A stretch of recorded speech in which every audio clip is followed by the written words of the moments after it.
वर्षा गायकवाड यांना दलित मुस्लिम मतं मिळतील, निकम यांना राष्ट्रवादी विचारसरणीची मतं मिळतील.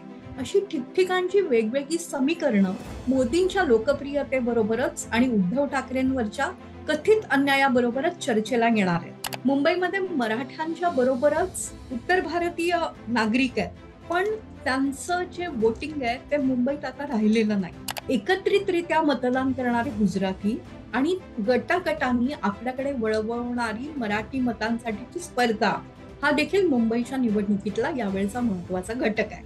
भारतीय जनता पक्षाला करायचं काय आहे तर तुम्ही त्यांचे जैविक वारसदार आहात, पण राजकीय वारसदार मात्र शिंदे आहेत आणि आता त्यांच्या बरोबर आलेले पुतणे राज ठाकरे आहेत असं दाखवून द्यायचंय. भारतीय जनता पक्ष हे दाखवण्यासाठी शिंदे गटाच्या उमेदवारांसाठी मनापासून प्रयत्न करेल असं दिसतंय.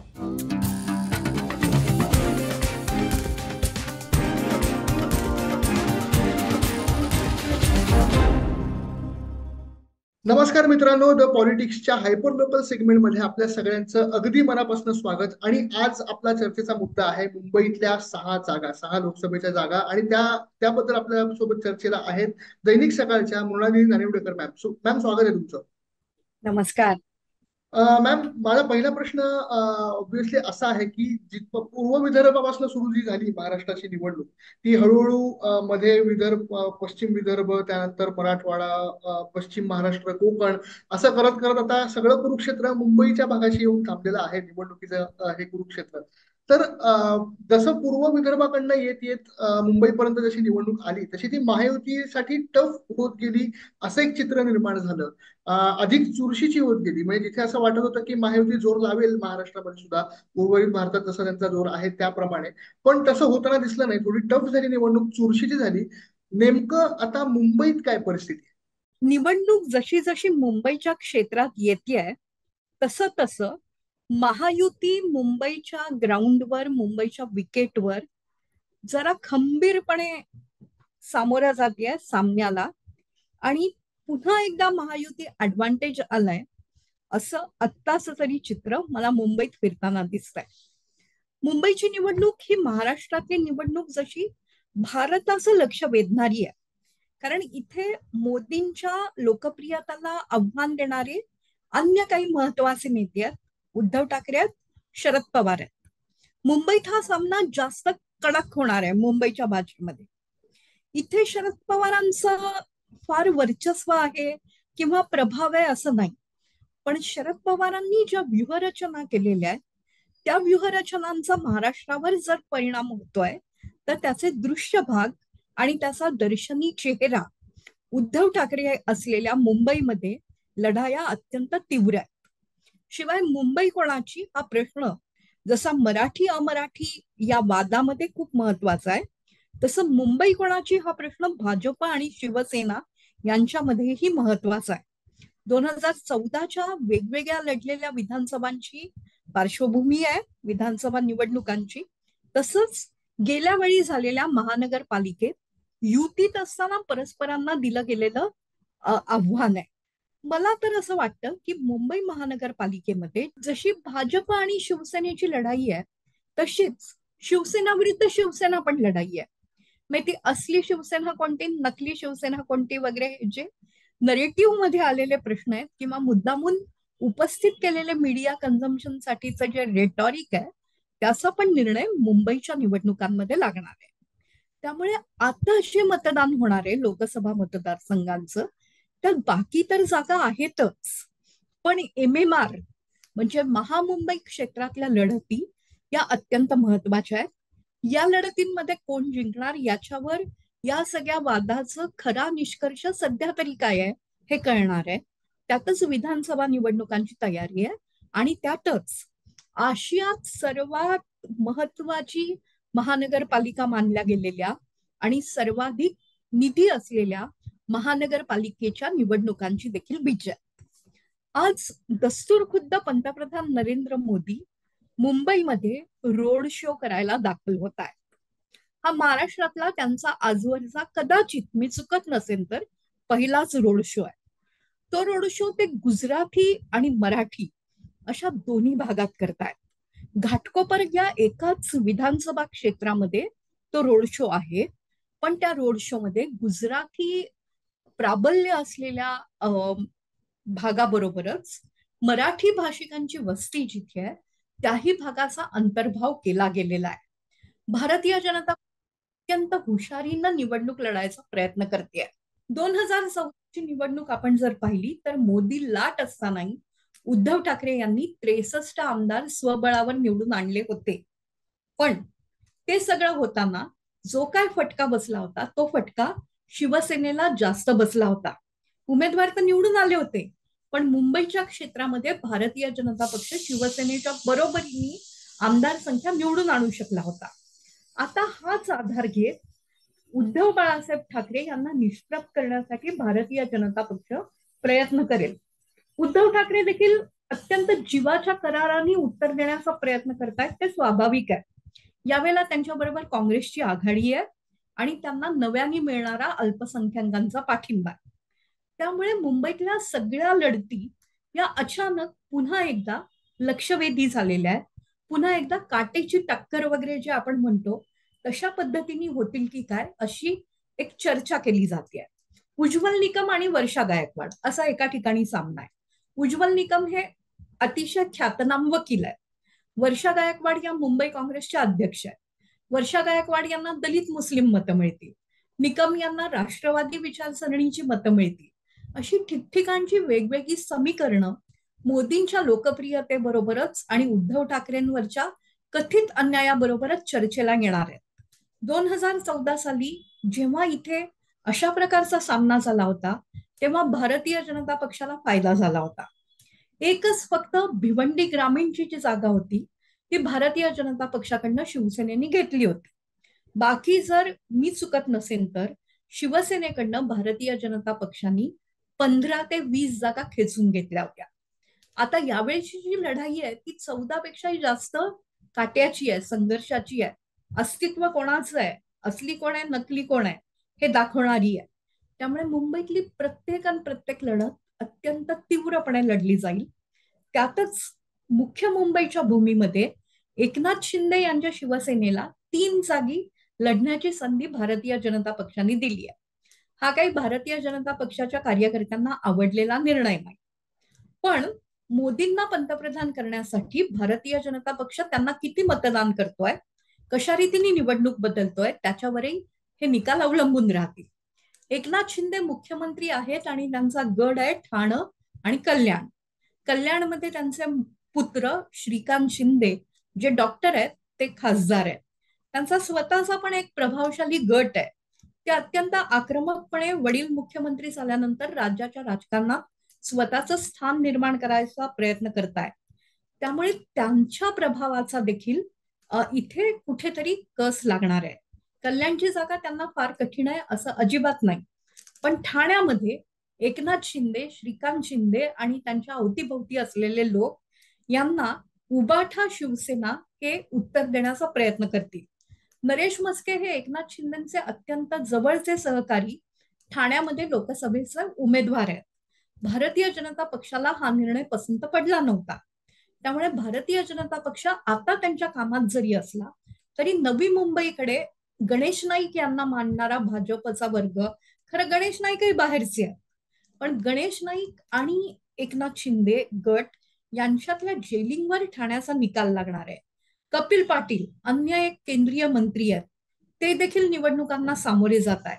त्यामुळे मुंबईतले सामने अत्यंत चुरशीचे आहेत. त्यात नागरिकांच्या अस्तित्वाचा, मुंबईतल्या समस्यांचा प्रश्न किती चर्चेला येईल ते अद्याप कळत नाहीये. मॅम, तुम्ही आता जे विश्लेषण केलं त्यात ना खरं तर खूप प्रश्न पडतात, पण ते एक एक करून मी ऍड्रेस करायचा प्रयत्न करतो. इथे आता असली शिवसेना, नकली शिवसेना, लोकांचे तिथले लोकल प्रश्न जे आहेत, तुम्ही जे आता डिझास्टर संदर्भाने बोललात ते सगळे प्रश्न आहेत. त्याचबरोबर मोदींचा रोड शो, ह्या सगळ्या गोष्टी एकत्र अशा जमा झालेल्या दिसतात त्या 6 मतदारसंघांमध्ये. तर त्यातला पहिल्या एका मुद्द्याला मला हात घालावा असं वाटतो, तो म्हणजे मराठी आणि अमराठी असा जो वाद रंगवण्याचा प्रयत्न सध्या चालू झालेला आहे तिथे, त्या संदर्भात तुम्ही काय सांगा? प्रत्येक निवडणूक आली की मुंबईमध्ये मराठी आणि अमराठी हा वाद नव्याने चर्चेला येतो.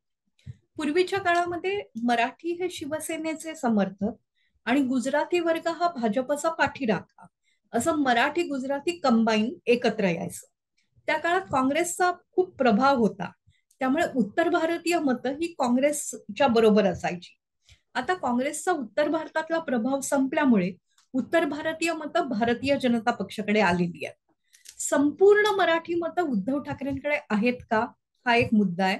आणि कदाचित त्या मराठी मतांना आमच्याकडेही ठाकरे आहेत असं सांगण्यासाठी राज ठाकरे यांना भारतीय जनता पक्षाने महायुतीत बरोबर घेतलाय.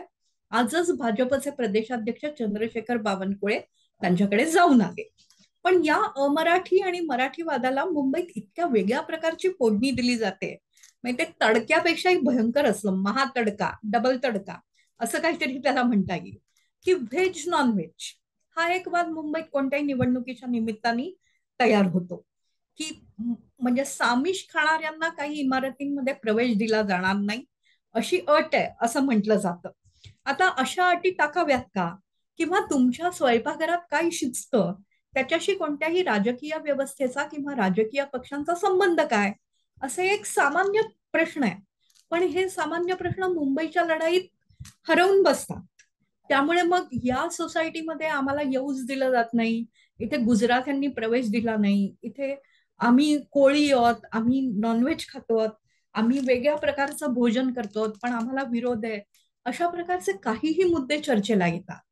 भारतीय जनता पक्ष या संदर्भात किती स्वतःला संशयाच्या घेऱ्यातून सोडवू शकतो याच्यावर पण बराच निर्णय अवलंबून आहे. शिवसेनेच्या प्रचाराला वेगळी धार अशा मुद्द्यांवरून येत असते. महाराष्ट्रातले उद्योग गुजरातेत गेले हे एक आवडता प्रचार आहे. तो प्रचार खोडून काढणारी आकडेवारी भारतीय जनता पक्ष आणि शिंदे कशा प्रकारे सादर करतात याच्यावरही बरंच अवलंबून आहे. पण आपण जर मतदार याद्यांचा अभ्यास केला तर असं दिसतंय की 42% मतदार मराठी आहेत. मुंबईमध्ये मराठ्यांच्या बरोबरच बाहेरून आलेली मतं आहेत, उत्तर भारतीय नागरिक आहेत, पण त्यांचं जे वोटिंग आहे ते मुंबईत आता राहिलेलं नाही. ते गावाकडे जाऊन मतदान करावची इच्छा असते त्यांची. त्यामुळे मुंबईतला मतदार जर बघितला तर तो 42% मराठी आहे.